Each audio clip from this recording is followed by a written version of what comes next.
All right, folks. So the video that you are about to watch is a plea. It's an open plea to the president, Mr. Flashbang himself, to participate in a tour of all of the oil resources that America has. Okay, now I'm going to get into this in just a minute because Flashbang answered these people.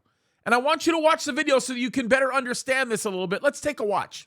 President Biden, on behalf of the men and women fueling America's economic recovery, I invite you to visit America's vast energy fields and infrastructure. America's natural gas and oil benefits American families. By the way, just so that you know, for those of you that might be watching this and say, well, this is just another corporate appeal to the president so that they can have their corporate pockets lined, there may be some truth to that. But the reality of it is this is the oil industry. And we need a whole bunch of oil because the president's going overseas and begging people for it. That's kind of where we're about to go with this. But let's finish watching this. U.S. economy and our national security. Instead of meeting with foreign governments to ask them to increase energy production, look to reliable U.S. energy sources here at home.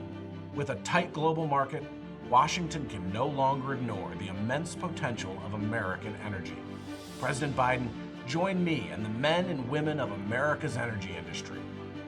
From the fields of New Mexico and plains of North Dakota to the mountains of Pennsylvania and bayous of Louisiana, together we can tackle today's energy challenge with energy solutions right here under our feet.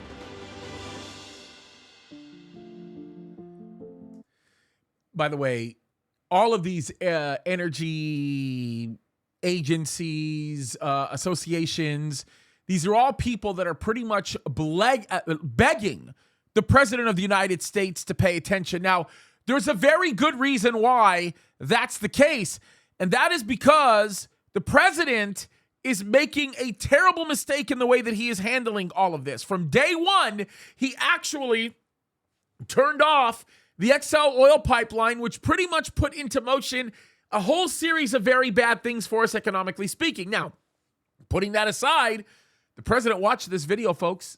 And not only did he watch this video and get the official appeal from all of these energy associations, he said, no thanks, but no thanks. And then immediately went to Saudi Arabia to go out and ask them to increase oil production. Now, let me tell you what's particularly egregious about that, and we'll get into what may be leading into a biblical aspect of all of this, and that is the fact that when you take a moment to simply examine how serious of a situation he has actually created, you will begin to realize very, very quickly how easy it could have been to create oil and energy independence. Trump did it when he was a president, but understand this. There is just one section, no joke, one section in Southwest Texas, or probably central western portion of Texas, that produces more oil than we would need for the next 100 years. One small part of the United States. The reality of it is this president wants to destroy our economy and he wants to destroy the United States of America. And I think that that is going towards the globalization movement that we continue to see, which eventually is going to take us to the economy of the Antichrist. But the reality of it is this is something that is intentional. It's embarrassing. And folks, shame on us. Shame on us if we sit here and do nothing about it. I'll just tell you that right now. Shame on us. Time to start looking up, folks, and time to start fighting the good fight. God bless you.